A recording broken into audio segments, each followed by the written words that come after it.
Hi, welcome to our electrical safety video. Don't do these things. Bad. Yeah, bad. Bad. I'm Matthias, I'm Ethan. and today we'll be going over what not to do in an electrical environment. Don't do this. Yeah. One thing you do always want to do is wear your proper PPE. That's important.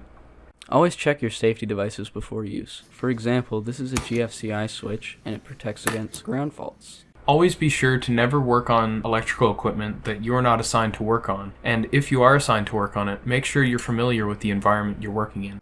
Make sure not to have flammable objects or substances by your work environment, as it can cause a fire hazard. Always be sure not to have a dusty or dirty environment when working, as things like dust can pose a fire hazard. Robes are cool, but don't wear loose clothing on the job site. Whenever it is necessary to touch a piece of equipment that is live, for example to test for heat, always make sure to use the back of your hand to avoid cramping. Always use properly insulated tools and check for defects in the tools before using them. Always be sure to treat a circuit like it is live, because sometimes it might be. Always shut off the circuit before working on it. You should never have bare contacts or bare wires that are live. Whenever you're done at a workspace and you're working on a circuit, make sure to turn it off when leaving.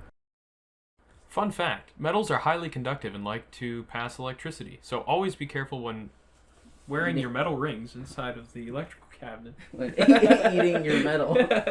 AKA, don't wear jewelry, especially metal jewelry, and be careful when using metal rulers and tape measures. Always make sure your hands and your environment are dry when working. As we established earlier, metals are conductive, so try to avoid using metal ladders as they create a path to ground. Unless you like being shocked, always make sure to properly deal with capacitors, as they can store a lethal charge. In the event that someone is getting shocked, try to move them or the source away from each other.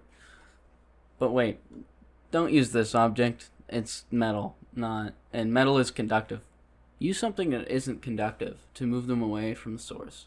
Always be sure to use the correct wire sizes and fuse types and ratings for the equipment you're using, or else you could end up with catastrophic results. Speaking of fuses, this is not a fuse. This is also not up to electrical code. For your safety and the safety of everyone else, always follow electrical code. This is a can of Fanta. Yay, now it's time for some bonus ones. Bonus. If the case of the device you're currently touching starts to tingle, that's not good. Yeah. It's probably a ground fault.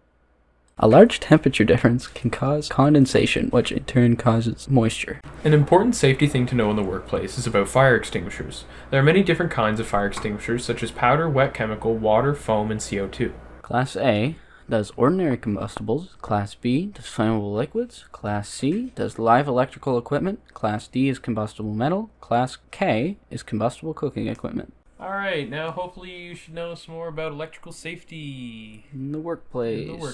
Ooh. Yeah, thanks for watching. Be safe. Yeah, thanks. Merry Christmas.